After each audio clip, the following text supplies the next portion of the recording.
Come back to my YouTube channel friends. आज के video में आप सभी का स्वागत है।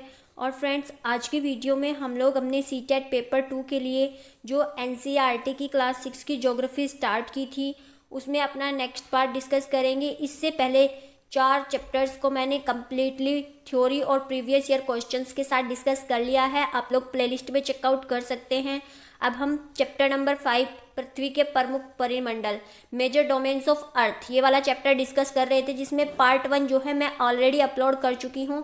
आज की वीडियो में हम लोग अपना जहाँ से मैंने लास्ट वीडियो में छोड़ा था वहीं से स्टार्ट करेंगे। तो लास्ट वीडियो में मैंने आपको जो है पृथ्वी पर कॉन्टिनेंट्स जो उपलब्ध हैं 7 उनके बारे में बताना शुरू किया था। और दुनिया का सबसे बड़ा कॉन्टिनेंट एशिया और सेकंड लार्जेस्ट अफ्रीका, ये दोनों की हम कुछ विशेषताएं डिस्कस कर चुके थे। आज की वीडियो में हम लोग स्टार्ट करेंगे उत्तरी अमेरिका से। तो मैंने आपको बताया था कि हमारे यहाँ पर 7 महाद्वीप पाए जाते हैं और इसमें जो 3rd नंबर का लार्जेस्ट आता है वो आता है उत्तरी अमेरिका। तो उत्तरी अमेरिका की क्या क्या विशेषताएं हैं? उत्तरी अमेरिका यह दक्षिण अमेरिका से पनामा जल संधि द्वारा जुड़ा हुआ है। तो जल संधि वाटर स्ट्रेट कहते हैं इसको हम। वाटर स्ट्रेट क्या होती है? जो 2 बड़े भूखंडों को आपस में जोड़ने वाला पानी का एक छोटा भाग जो है वो जल संधि कहलाता है। तो जल संधि क्या होती है? वाटर स्ट्रेट 2 ऐसे बड़े भूखंडों को जोड़ने वाला पानी का छोटा पतला भूभाग। तो ये क्या होता है? ये होता है आपका जल संधि। और पनामा जल संधि किस किस को जोड़ता है? उत्तरी अमेरिका और दक्षिण अमेरिका को ये आपस में जोड़ता है। इसी तरह से फ्रेंड्स, एक पाक स्ट्रेट है जो भारत को श्रीलंका से जोड़ती है, उसको हम कहते हैं पाक स्ट्रेट। अब यह पूरी तरह उत्तरी और पश्चिमी गोलार्ध में स्थित है। आपसे पूछा जा सकता है कि कौन सा महाद्वीप जो है पूरी तरह उत्तरी और पश्चिमी गोलार्ध में स्थित है? तो ये आपका उत्तरी अमेरिका हो जाता है। अटलांटिक, आर्कटिक और प्रशांत महासागर से ये चारों तरफ से घिरा हुआ है। तो ये क्या है? ये भी उत्तरी अमेरिका है, जो कि आपके पश्चिम में प्रशांत महासागर से और पूर्व में आर्कटिक महासागर से घिरा हुआ है। और इसी आर्कटिक और अटलांटिक महासागर भी आपस में जुड़े हुए हैं। तो फ्रेंड्स, ये चीज़ें आप लोग याद रख सकते हैं। इसके अलावा उत्तरी अमेरिका में एक यूकान घाटी पाई जाती है, जो कि एनसीईआरटी में गिवन नहीं है, लेकिन ये कुछ एक्स्ट्रा फैक्ट मैं खुद से बता रही हूँ आपको। और ये यूकान घाटी जो है हजारों दुहारों की घाटी कहलाती है। इसके अलावा यहाँ पर जो है कोई भी देश रुद्ध नहीं है, मतलब यहाँ पे कोई भी ऐसा देश नहीं है जो लैंड लॉक्ड हो, बल्कि यहाँ पे जितने भी देश उत्तरी अमेरिका में पाए जाते हैं उन सभी में कोस्टल एरिया जरूर पाया जाता है, उन सभी में समुद्र तटीय सीमा जरूर पाई जाती है। और यहाँ पे एक पर्वत भी पाया जाता है जिसका नाम है सियारा निवादा पर्वत, और ये विश्व का सबसे बड़ा ब्लॉक माउंटेन है। तो ये कुछ एक्स्ट्रा फैक्ट आपको इसके बारे में याद रखने हैं। वैसे तो बहुत सारे फैक्ट्स हो सकते हैं, लेकिन हमें सिर्फ अपनी नीड के अकॉर्डिंग इनको याद रखना है। एक विश्व का सबसे बड़ा पार्क है यहाँ पे जो येलोस्टोन नेशनल पार्क है, और ये सबसे पहले भी डिसाइड हुआ था। ये भी हमारा यहीं पर पाया जाता है उत्तरी अमेरिका के यूएसए में। और इसके अलावा अगर मैं बात करूँ, यहाँ पे एक और देश है मैक्सिको, जो चांदी उत्पादन के लिए प्रमुख है। ऐसे बहुत सारे फैक्ट्स हैं जो आप उत्तरी अमेरिका के बारे में जान सकते हैं, लेकिन फिलहाल के लिए आपको इतने ही फैक्ट जानने हैं और मेजर इन 3 पर ही फोकस करना है, क्योंकि एनसीईआरटी में यही 3 गए हुए हैं। अभी तक के सीटेट के सारे क्वेश्चंस एनसीईआरटी से ही फॉर्म होते हैं, आप लोग जाके चेकआउट कर सकते हैं। इसके बाद नेक्स्ट हमारा जो कॉन्टिनेंट आता है 4th लार्जेस्ट कॉन्टिनेंट, वो आता है दक्षिणी अमेरिका। और दक्षिणी अमेरिका उत्तरी अमेरिका से कैसे जुड़ा हुआ है? ये जुड़ा हुआ है पनामा जल संधि के द्वारा।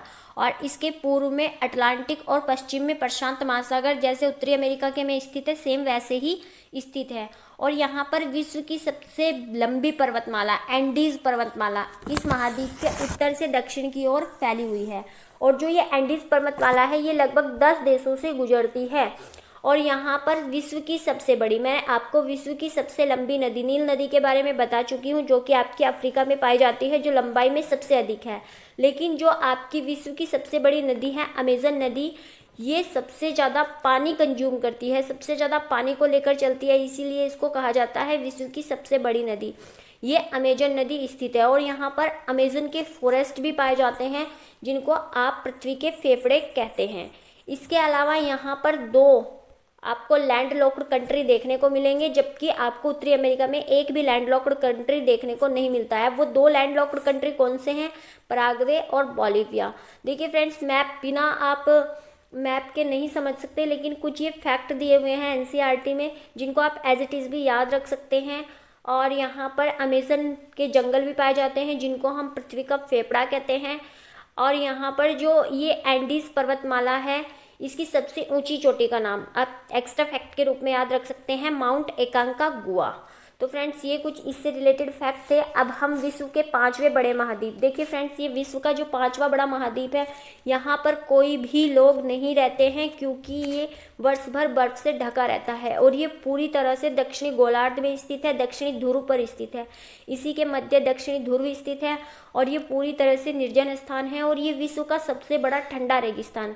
विश्व का सबसे बड़ा रेगिस्तान मैंने कौन सा बताया था आपको, सहारा रेगिस्तान, और सहारा एक गर्म रेगिस्तान है। लेकिन अगर आपसे पूछ लिया जाए कि विश्व का सबसे बड़ा ठंडा रेगिस्तान कौन सा है, तो विश्व का सबसे बड़ा ठंडा रेगिस्तान है आपका अंटार्कटिका। और ये कहाँ है, ये दक्षिणी ध्रुव प्रदेश में स्थित है और पूरी तरह से दक्षिणी गोलार्ध में स्थित है। यहाँ पे कोई ह्यूमन नहीं रहता है, यहाँ पे केवल शोध यानी रिसर्च सेंटर्स हैं और इसीलिए यहाँ पे सिर्फ वैज्ञानिक जो है वो रिसर्च के लिए जाते हैं। और यहाँ पे भारत के 3 मेजर जो रिसर्च सेंटर हैं वो पाए जाते हैं, मैत्री, भारती और गंगोत्री। ये आपको इम्पोर्टेंटली याद रख लेना है क्योंकि प्रीवियस ईयर में ऑलरेडी इनसे क्वेश्चन बन चुका है कि भारत के कौन कौन से शोध संस्थान हैं। तो पहला है मैत्री, भारती और गंगोत्री। और इनमें से जो गंगोत्री है इसको 1990 में बंद कर दिया था, यानी कि अभी जो वर्किंग कंडीशन में है आपके वो मैत्री और भारती, ये 2 जो हैं आपके वर्किंग कंडीशन में हैं। इसके बाद जो आपका आता है हमारा, हम बात कर चुके हैं अंटार्कटिका के बारे में। और इसके बारे में अगर मैं इस एक चीज़ और बताऊं आपको कि इसको खोजने वाले व्यक्ति, तो इसको खोजने का अगर पहला प्रयास बात करें तो ये कैप्टन कुक ने किया था। लेकिन अगर हम इसकी मुख्य भूमि पर जाने की बात करें तो इसकी मुख्य भूमि पर पहली बार पहुंचे थे वेलिंगसेसन नाम के एक व्यक्ति, वेलिंगसेसन। और अगर इसी तरह से मैं साउथ पोल तक पहुंचने वाले पहले व्यक्ति की बात करूं तो ये थे एडमंड सेन। तो देखिए फ्रेंड्स, इसी से 3 क्वेश्चंस बन जाते हैं कि इस पे पहुंचने का पहला प्रयास करने वाले ये थे कैप्टन कुक, और इसकी मुख्य भूमि तक पहुंचने वाले, मान लीजिए ये पूरा आपका अंटार्कटिका है, ये किसी ने प्रयास किया तो वो है वेलिंगसेसन, और कोई यहाँ तक पहुँच गया, ये है आपके कौन, वेलिंगसेसन। और प्रयास करने वाले कौन थे, सॉरी फ्रेंड्स, ये थे कैप्टन कुक। लेकिन यहाँ पर आपका साउथ पोल स्थित है, तो साउथ पोल तक पहुँचने वाले व्यक्ति कौन थे, ये थे आपके एडमंड सेन। और ये बर्फ से ढका हुआ है, ये मैंने आपको ऑलरेडी बता दिया है। अब हम बात करेंगे अपने छठे महाद्वीप की, जो कि छठा सबसे बड़ा महाद्वीप है और ये है एशिया के पूर्व में, एशिया के पश्चिम में स्थित, और ये है यूरोप। और यूरोप और एशिया का जो मिक्स भाग है वो क्या कहलाता है, वो कहलाता है यूरेशिया। और ये जो महाद्वीप है ये 3 तरफ से जल से घिरा हुआ है और आर्कटिक वृत्त इससे होकर गुजरता है। देखिए फ्रेंड्स, आर्कटिक वृत्त कौन सी रेखा है, मैंने आपको बताया था कि जो आपका आर्कटिक वृत्त है ये 66.5 डिग्री नॉर्थ है। और अगर मैं अंटार्कटिक वृत्त की बात करूं तो अंटार्कटिक वृत्त जो है वो आपका है 66.5 डिग्री साउथ। 5 मेजर मैंने आपको अक्षांश बताए थे, विषुवत रेखा, कर्क रेखा, मकर रेखा, आर्कटिक वृत्त और अंटार्कटिक वृत्त, तो ये आपको याद रखना है। इसके बाद हम बात करेंगे ऑस्ट्रेलिया के बारे में। तो ऑस्ट्रेलिया की बात करते हैं तो ये सबसे छोटा महाद्वीप है और ये प्यासी भूमि की धरती भी कहलाता है क्योंकि यहाँ पे बहुत ज़्यादा जो है मरुस्थल पाए जाते हैं। और फ्रेंड्स, ये सबसे छोटा है और पूरी तरह से दक्षिणी गोलार्ध में स्थित है और ये चारों तरफ से जल से घिरा हुआ है। और इसके अलावा फ्रेंड्स, जो ऑस्ट्रेलिया है यहाँ पर एक पर्वत श्रेणी पाई जाती है जिसको हम कहते हैं ग्रेट डिवाइडिंग रेंज। इसके अलावा जो आपका ऑस्ट्रेलिया महाद्वीप है यहाँ पे एक इम्पोर्टेंट खासियत है जो आपको याद रखनी है, इसके पूर्वी कोस्टल एरिया में यहाँ पर जो है कोरल रीफ पाए जाते हैं। कोरल रीफ के बारे में आपको अपकमिंग चैप्टर्स में डिटेल में दिया हुआ है, लेकिन आपको याद रखना है कि जो ऑस्ट्रेलिया है इसके पूर्व में जो है वो कोरल रीफ पाए जाते हैं। और यहाँ पर विश्व का सबसे ज़्यादा ऊन का उत्पादन होता है और इसका पूर्वी भाग, इसके पश्चिम भाग में मरुस्थल है और इसका पूर्वी भाग ही जो है वो कृषि योग्य है। और यहाँ पर जो है वीट, बार्ले, पल्सेस, ये सब मेजरली जो है वो उगाए जाते हैं। और यहाँ पर एक भेड़ पाई जाती है जिसका नाम मुझे अभी याद नहीं आ रहा है। और यहाँ की जो सबसे प्रसिद्ध एक नदी है मुर्रे डार्लिंग नदी, वो भी यहीं पर उपस्थित है। शायद यहाँ पे मरीनो भेड़ करके पाई जाती है, एक मरीनो भेड़ है जो यहाँ की प्रसिद्ध है और इसके बारे में एग्जाम्स में पूछा जाता है।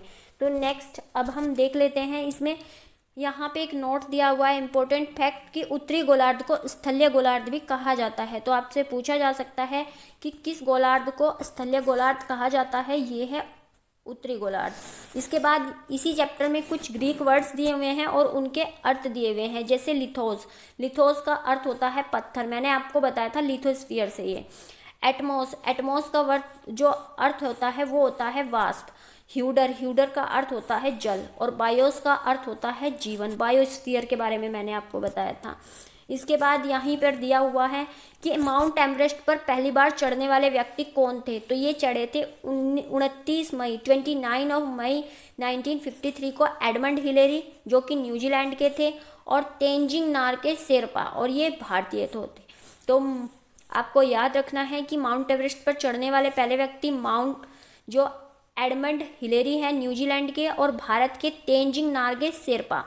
इसके बाद अगर मैं विश्व की पहली महिला की बात करूं जो कि माउंट एवरेस्ट पे चढ़ी थी, ये थी जापान की और इनका नाम था जुंको ताबेई, और ये चढ़ी थी 16 मई 1975 को।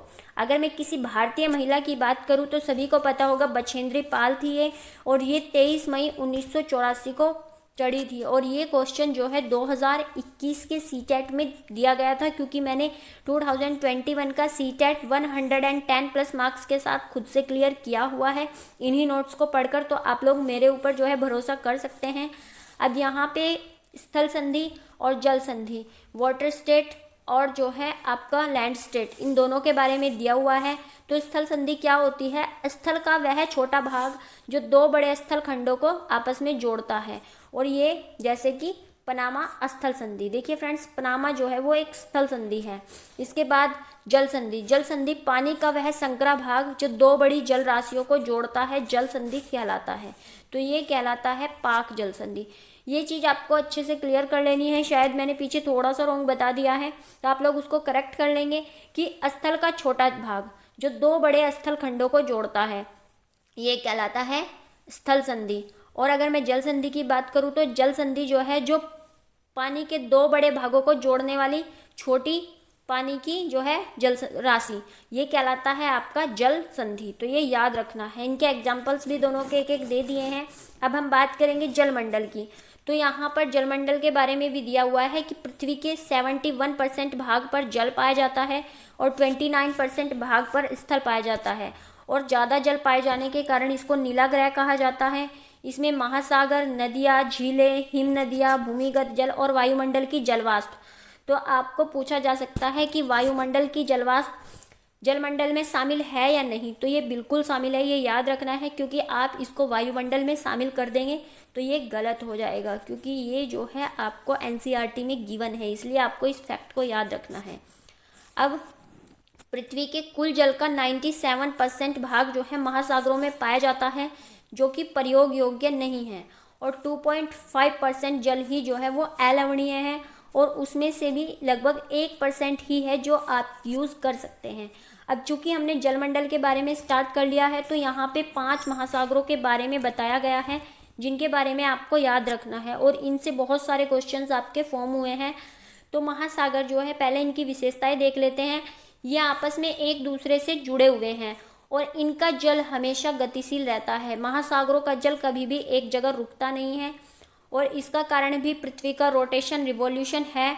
तो यहाँ पर जो है इनका जल हमेशा गतिशील रहता है। और महासागरीय जल की 3 प्रमुख गतियाँ हैं। अब क्योंकि ये गतिशील रहता है तो इसकी गतियाँ भी होंगी, तो 3 प्रमुख गतियाँ, इनसे क्वेश्चन बन चुका है।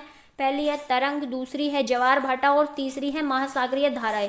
ये महासागरीय धाराएं ठंडी धाराएं और गर्म धाराएं जो होती हैं वो यही होती हैं, और तरंगे और ज्वार भाटा के बारे में आप आगे पढ़ेंगे। तो महासागरों के बारे में हमने पढ़ लिया कि 5 महासागर हैं। अब हम इनको क्रम में लगा लेते हैं, जैसे हमने महाद्वीपों को लगाया था बड़े से छोटे के क्रम में। तो सबसे बड़ा जो आपका महासागर है वो है प्रशांत महासागर, प्रशांत ओशियन। दूसरा है अटलांटिक महासागर, तीसरा है हिंद महासागर, चौथा है दक्षिणी महासागर और 5वां है आर्कटिक महासागर।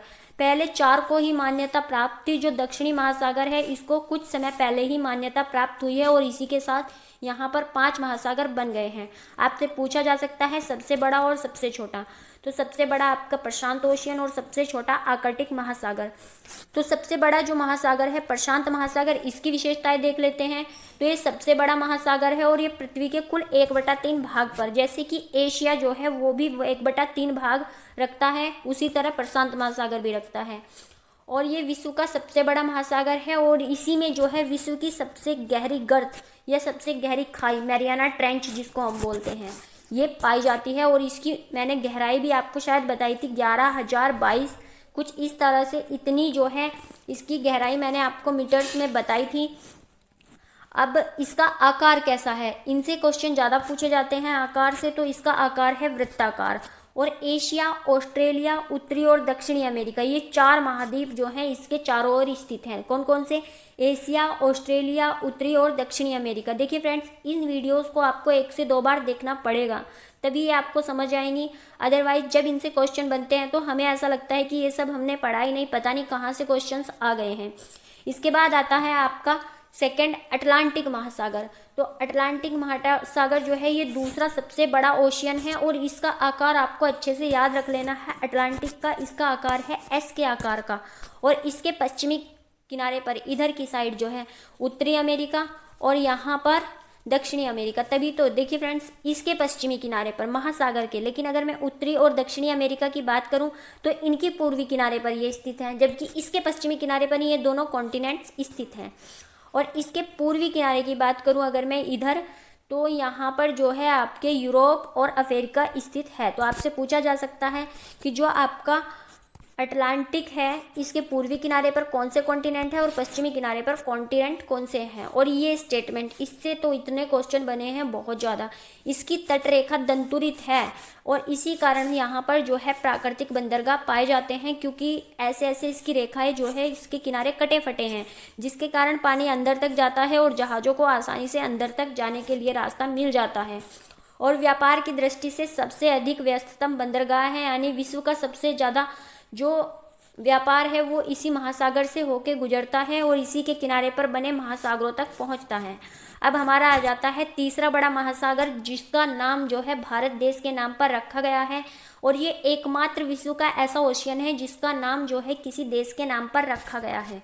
इसका आकार त्रिभुजाकार। अगर मैं प्रशांत के आकार की बात करूँ तो वृत्ताकार, अटलांटिक की बात करूँ तो एस, और हिंद महासागर की बात करूँ तो ये त्रिभुज के आकार का है। इसके उत्तर में एशिया, पश्चिम में अफ्रीका और पूर्व में ऑस्ट्रेलिया स्थित है। तो यहाँ पर भी हमने 3 जो कॉन्टिनेंट्स हैं उनकी बात की। इसके उत्तर में एशिया, पश्चिम में अफ्रीका और पूर्व में ऑस्ट्रेलिया। अगर मैं बात करूँ अटलांटिक की, तो अटलांटिक को मैंने बताया था पश्चिम में उत्तरी अमेरिका और दक्षिणी अमेरिका, और पूर्व में जो है यूरोप और आपके एशिया, यूरोप और अफ्रीका, सॉरी फ्रेंड्स अफ्रीका, ये 2 कॉन्टिनेंट्स स्थित हैं। अब हम बात करेंगे दक्षिणी महासागर की। तो दक्षिणी महासागर जो है यह अंटार्कटिका, जो कि आपका विश्व का 5वां बड़ा महाद्वीप है और निर्जन जो स्थान है वो है, क्योंकि ये वर्ष भर बर्फ से ढका रहता है और इसके चारों तरफ पाया जाता है ये। और कहाँ तक? ये 60 डिग्री अक्षांश तक फैला हुआ है। तो ये कहाँ है 60 डिग्री अक्षांश? 60 डिग्री दक्षिणी अक्षांश तक, क्योंकि उत्तरी अक्षांश में उत्तरी आएगा, लेकिन ये दक्षिणी में है, दक्षिण भाग में, दक्षिणी गोलार्ध में। इसके बाद आता है आपका जो है आर्कटिक महासागर, और ये कहाँ है? ये उत्तरी ध्रुव पर है। तो उत्तरी ध्रुव वर्त में स्थित ये आर्कटिक महासागर है और ये उत्तरी ध्रुव के चारों ओर फैला हुआ है, जैसे कि दक्षिणी महासागर आपका अंटार्कटिक महाद्वीप के जो है चारों ओर फैला हुआ है। और ये प्रशांत महासागर से बेरिंग जल संधि द्वारा, देखिए फ्रेंड्स यहाँ पे जल संधि द्वारा, क्योंकि 2 बड़े जो मेजर जल की राशियां हैं उनको जोड़ने वाली संधि होती है जल संधि, जो कि जल का एक छोटा भाग होता है। तो प्रशांत महासागर से आर्कटिक महासागर बेरिंग जल संधि द्वारा जुड़ा हुआ है और ये रूस तथा अलास्का को अलग करता है, यानी कि ये एशिया और अमेरिका को अलग करने वाली जल संधि है। उत्तरी अमेरिका के उत्तरी तटों तथा यूरेशिया से घिरा हुआ है। तो ये किस किस से घिरा हुआ है? उत्तरी अमेरिका के उत्तरी तटों से और यूरेशिया से घिरा हुआ है। यहाँ पे आपकी चैप्टर की समरी समाप्त होती है, लेकिन यहाँ पे हम थोड़े थोड़े से फैक्ट वायुमंडल के बारे में जान लेंगे। हालांकि आपको इनको अपकमिंग चैप्टर्स में पढ़ना है, फिर भी मैं यहाँ पे बता देती हूँ, क्योंकि कुछ क्वेश्चंस में ये फैक्ट जो है लिए गए हैं। तो पृथ्वी के चारों ओर स्थित जो गैसों की परत है वही हमारी वायुमंडल कहलाती है, और इन परतों का नाम आपको पढ़ने हैं क्लास 7th में। और ये लगभग 1600 किलोमीटर ऊंचाई तक जो है माना जाता है। इससे हमें प्राणवायु मिलती है, और ये हमें सूर्य की हानिकारक किरणों से भी बताता है, क्योंकि यूवी रे जो है वो रिफ्लेक्टिव होकर वापस चली जाती हैं वायुमंडल के कारण ही। और ये घटकों और तापमान के आधार पर 5 भागों में बटा हुआ है, यानी इसमें 5 परतें हैं। अगर मैं इसमें बात करूं कि कौन कौन सी गैसें पाई जाती हैं, तो यहाँ पे सबसे ज़्यादा पाई जाती हैं नाइट्रोजन 78%, जो कि प्राणियों की वृद्धि के लिए आवश्यक है। ऑक्सीजन 21%, जो मनुष्यों के सांस लेने के लिए आवश्यक है। और अन्य गैसें जो है वो 1% पाई जाती है, जैसे CO2, ऑर्गन, ETC। और जो कार्बन डाइऑक्साइड है, ये हमारे लिए आज के टाइम में सबसे महत्वपूर्ण गैस बनी हुई है, क्योंकि इसकी वजह से जो है वो हीट बढ़ रही है, और इसी की वजह से जो है पृथ्वी पर ऊष्मा का जो तापमान का जो है वो बढ़ रहा है, तापमान की मात्रा, और यही ग्लोबल वार्मिंग का रीजन बन रही है। तो यह पृथ्वी द्वारा छोड़ी गई ऊष्मा को अवशोषित करती है, जिससे कि पृथ्वी गर्म रहती है। जैसे ये हमारी पृथ्वी है, और यहाँ से जो हीट वेव्स निकलती हैं, जिनको हम कहते हैं लॉन्ग हीट वेव्स, दीर्घ जो हैं, और इनको ये अवशोषित कर लेगी, जिसकी वजह से पृथ्वी का तापमान जो है वो सामान्य बना रहता है। और ये पौधों की वृद्धि के लिए भी आवश्यक है। जबकि देखिए फ्रेंड्स, इसके अलावा प्राणियों की वृद्धि के लिए कौन सी गैस आवश्यक है, ये है आपकी नाइट्रोजन। और नाइट्रोजन पौधों के लिए भी इक्वली जो है हेल्पफुल रहती है। ऊंचाई के साथ वायुमंडल के घनत्व में कमी आती जाती है। जैसे जैसे ऊंचाई बढ़ती जाती है, वैसे वैसे आपको गैसों की मात्रा जो है वो कम फील होने लगती है। इसी कारण से ऊंचाई बढ़ने के साथ साथ हमें ऑक्सीजन की मात्रा मिलनी कम हो जाती है। और आपने देखा होगा जो पर्वतारोही हैं वो अपनी पीठ पर ऑक्सीजन का सिलेंडर लेकर चलते हैं। वायुमंडल पृथ्वी पर दबाव डालता रहता है, और जो वायु है, जो आपकी वायु है, वो उच्च दाब से निम्न दाब, हाई प्रेशर से लो प्रेशर की ओर बहती है। और इस स्टेटमेंट को आपको अच्छे से याद रख लेना है। और जो आपकी गतिशील वायु है वही जो है पवन कहलाती है। इसी तरह से हमने गतिशील समुद्र के बारे में पढ़ा था कि समुद्र गतिशील है, और उसकी जो है 3 बातें की थी हमने, कौन कौन सी, तरंगे, ज्वार भाटा और महासागरीय धाराएं। अब वायुमंडल की परतें भी लगे हाथ देख लेते हैं। तो सबसे पहली परत आपकी आती है क्षोभ मंडल, दूसरी समताप मंडल, तीसरी मध्य मंडल, चौथी आयन मंडल, और 5वीं बहिर्मंडल। तो ये 5 परतें हैं। इन डिटेल क्लास 7 में पढ़ेंगे, फिर से बता रही हूँ। अब आता है जीवमंडल, जिसको हम कहते हैं बायोस्फीयर। और यहाँ पर जीवन है, जिसके 2 भाग हैं, जंतु जगत और पादप जगत। पादप जगत फ्लोरा और जंतु जगत फोना, इनको हम इस नाम से जानते हैं। अब भूमंडलीय तापन की बात कर लेते हैं, ग्लोबल वार्मिंग की बात कर लेते हैं। तो ग्लोबल वार्मिंग का सबसे बड़ा रीजन है आपका CO2। और CO2 में हो रही वृद्धि के कारण पृथ्वी के तापमान में हो रही वृद्धि को ही आप भूमंडलीय तापन कहते हैं। अब आपसे कोई पूछे कि ग्लोबल वार्मिंग क्या होती है, तो आप सिंपली बता सकते हैं कि पृथ्वी के तापमान को मेंटेन करने के लिए जो हमारी CO2 की मात्रा की आवश्यकता होती है, उसमें निरंतर जो वृद्धि हो रही है, उसी को हम जानते हैं भूमंडलीय तापन, ग्लोबल वार्मिंग के रूप में। और तीनों मंडलों के बीच में संतुलन बनाए रखने के लिए पृथ्वी के संसाधनों के सीमित उपयोग की आवश्यकता है, जो कि हम बिल्कुल नहीं कर रहे हैं, क्योंकि जो आपके पृथ्वी के जो संसाधन हैं उनका हम इतना अधिक यूज कर चुके हैं कि जिसकी वजह से जो है ग्लोबल वार्मिंग बढ़ती जा रही है। तो फ्रेंड्स, ये जो है इस चैप्टर की समरी थी, जिसको हमने कम्प्लीटली 2 पार्ट्स, पार्ट 1 और पार्ट 2 में डिस्कस कर लिया है। नेक्स्ट वीडियो में हम लोग इस चैप्टर के जो है वो PYQs डिस्कस करेंगे, और इसी के साथ ये चैप्टर भी हमारा कंप्लीट हो जाएगा। और फिर हमारा क्लास 6 से एक लास्ट चैप्टर बचेगा, जिसमें कि इंडिया के मैप के बारे में दिया हुआ है। तो अगर फ्रेंड्स आपको मेरा ये वीडियो अच्छा लगा है तो लाइक, शेयर और सब्सक्राइब जरूर कीजिए। और इसके नोट्स के लिए आप मेरे ऑफिशियल टेलीग्राम चैनल वानी कॉन्सेप्ट क्लासेस पे जुड़ सकते हैं, जहाँ पे आपको क्लास 6 की NCERT कंप्लीट होते ही सारे नोट्स अवेलेबल करा दिए जाएंगे। तो thanks for watching the video friends. Signing off, this is Vandana.